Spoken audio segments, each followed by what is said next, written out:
Magandang araw sa inyo lahat. At ayun, narito naman ako. At mag-unbox ako. Ayun, mag-unbox ako ng drone. Ayan. So, ito, first time kong makagagamit nito.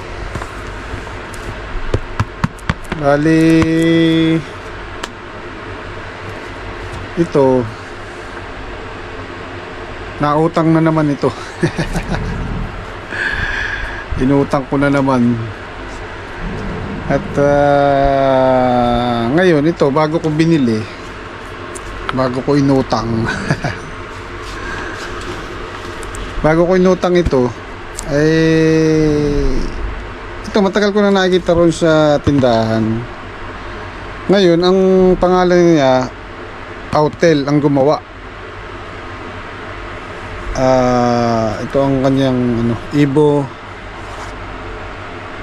Nano series, pero Autel ang gumawa. Ayun.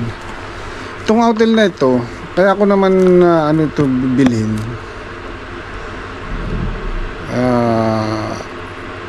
Itong Autel, tinignan ko muna kasi itong Autel, isa sa gumagawa ng mga scanner ng OBD scanner para sa sasakyan. Ngayon, tinignan ko muna siya. Tinignan ko sa Google kung itong drone na ito at itong Autel na gumagawa ng drone at yung Autel na gumagawa ng OBD scanner para sa sasakyan iisa gumawa. Ngayon, tingnan ko sa Google, iisa nga. So, dun pa lang, dun ako nagtiwala na mukhang okay itong drone na ito, kasi yung Autel OBD scanner maraming gumagamit nun, tsaka kilala na ng mga mekaniko. At subukan na rin, kasi meron akong OBD scanner ng Autel. Subukan na rin na maayos talaga, magandang gumawa. So, hindi siguro maglalayo na maganda rin ang gawa nito. Ngayon, chinek ko rin sa mga nag-review na ito, kasi ito luma na ito Tingin ko nasa mga 3 taon na ito nilabas. Ngayon, itong Autel drone, nag-start sila 2022, early 2022 sila nag-umpisa gumawa nito. So, kung ikukumpara mo sa mga kilalang brand gaya ng DJI, I think 2006. So, na sila, talagang sanay nang gumawa. Kumbaga, yung technology talaga nila para doon talaga. Kumbaga, doon sila nag-umpisa Yun talaga ang nila. Mga action camera saka drone. Ngayon, kung ikukumpara mo ito doon, mas advanced ang DJI. Kasi unang-una, pioneer sila sa gumagawa ng drone. Pero nung ni-review ko sa mga nagbablog sa YouTube, ay maganda ang maganda ang review nila. So, ngayon, kaya ko lang sinasabi na ganito. At least, yung mga, kasi walang sa mga napanood kong nag-vlog nito, wala silang binanggit kung ano yung gumawa na ito, tong Autel na ito. Ngayon, tong Autel na ito, itong gumagawa ng drone na ito, tsaka nung iisa, subok ko na yung Autel na OBD scanner. Subok ko na siya. So, hindi imposible na maganda rin ang gawa nila ng drone. Eh, yun, sa pinanood ko sa mga YouTube, maganda ang review nila at maganda ang feedback. Although may mga kaunting po na sila, pero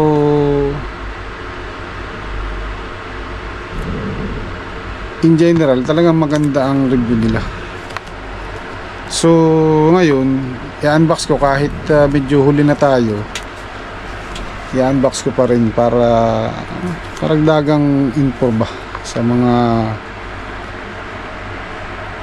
bibili ng ganito. Kasi tinignan ko sa Lazada ito tsaka sa Shopee, wala kang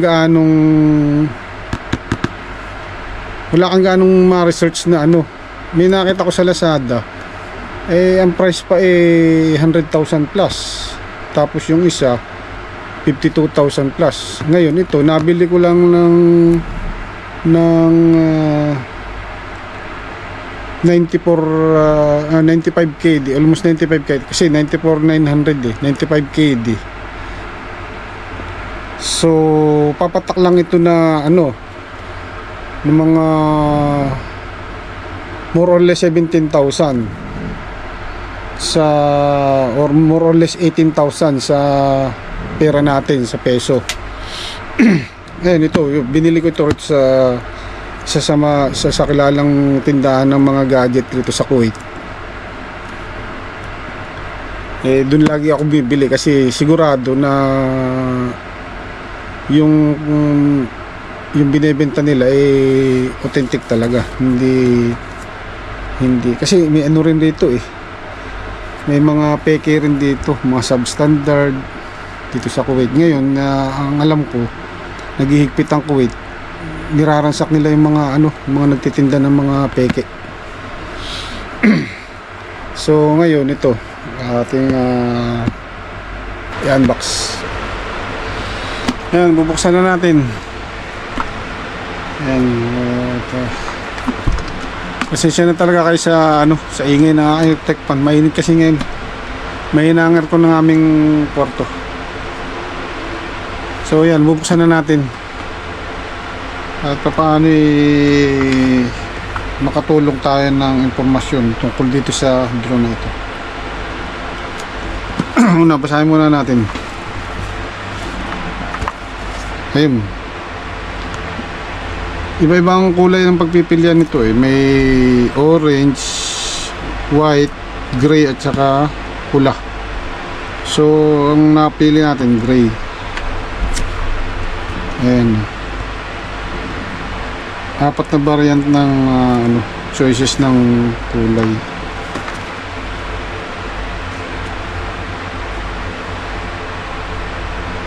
Ayan, malabo na rin mata ko. Made for iPhone 13, iPhone 12 series, iPhone 11. So halos kasabay ito ng iPhone 13 nilabas. Kasi yun ang pinaka-latest na phone na kumbaga sa iPhone nila na ang nito,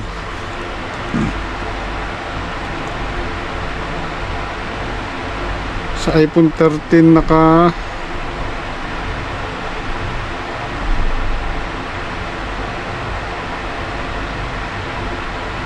kumbaga compatible sa iPhone.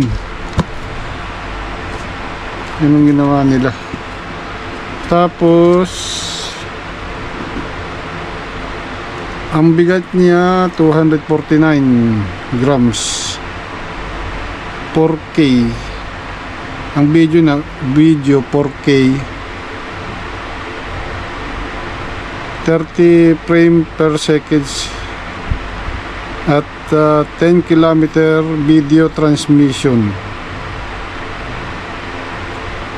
3-way obstacle avoidance. Ito yata yung sa yung pag may mababangga may magwa-warning siya.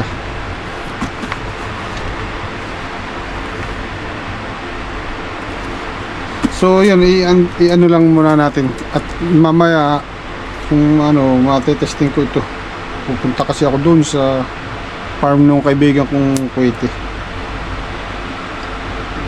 Matesting doon. Dito kasi bawal ang drone. Bawal magpalipad ng drone dito. Pwede kukuha mo ng permit. Sa ngayon hindi ko alam kung paano pero ito walang ganong papalipad ng drone. Siguro magpapalipad man patago.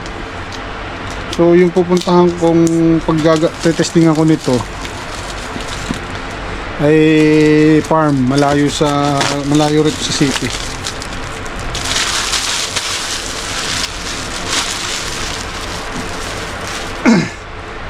Ayan. Saan natin? Ito naman ang dami na nag-review nito. Ang dami na nag-unbox. Kasi nga yung video ko nakita sa YouTube 3 years ago pa kaya ito luma na ito, huli na rin tayo, pero at least kahit pa paano makapag-share tayo ng information tungkol dito sa drone na ito. Ayan ang laman. Ito may bag siya. Ayan, pwede muna natin itong ano ba itong kung ito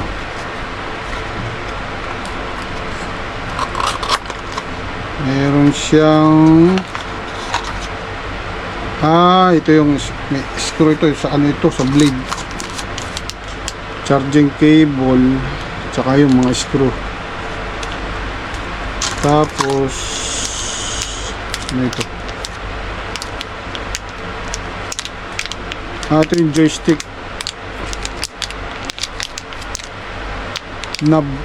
nakanab ng joystick.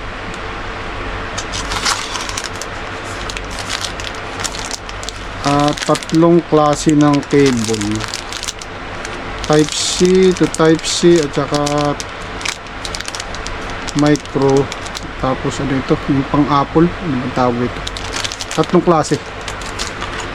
Tapos ito yung mga blade niya. Yung blade niya ay ilang set ba ito? Isa, dalawa, 6 na set. 6 na set na blade.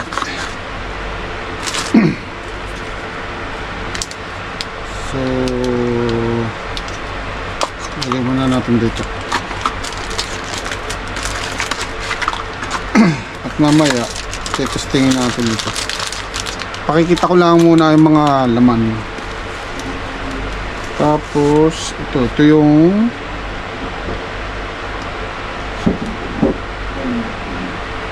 controller. Aba ano nga, yung sa mga napanood yung nag-review, nagandahan sila rito matigas ang saka medyo may weight siya, matigas ang hawakan. Totoo nga, matigas nga ang niya, parang solido ang ramdam mo sa kamay. Plus battery, ito yung battery, plus charging hub. Ito charging hub ito.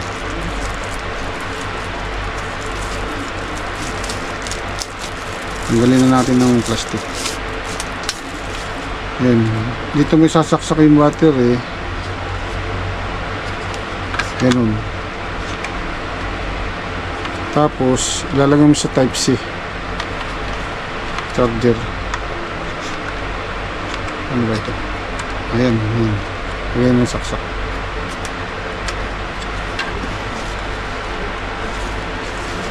Ito pala, mayroon palang siya ay maganda siya, USB tsaka type C European na socket. Ito yung charger niya. Then ito yung main unit. Ayan.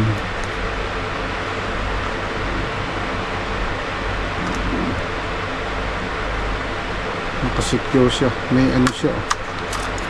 May pantali ng ano para secure yung ano. Yung drone.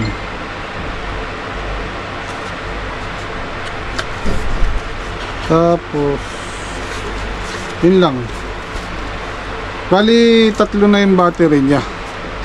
Isang nakakabit at dalawang reserva. Ang wala, ang kulang sa kanya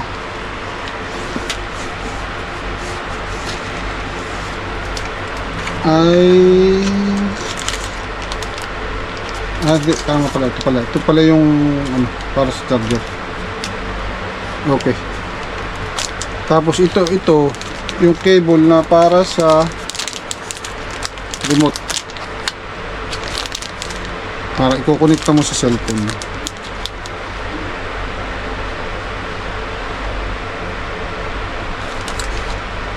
Tapos ito yung charging port.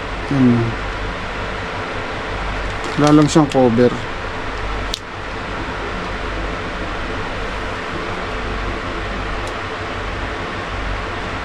Malaman ko na ito siya.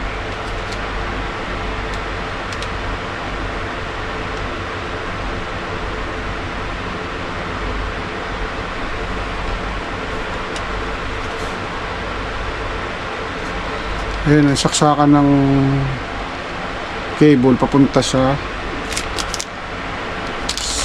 dito, saksakan nito papunta sa cellphone para sa monitor. Ito, mga control niya. Ngayon, hindi ko naman kabisado pa ang control. Ito, shutter ito. Hindi ko pa kabisado yung mga gamit nitong controller. Pero mamaya, tetestingin ko. Hindi ko na rin kasi ito matagal na rin ng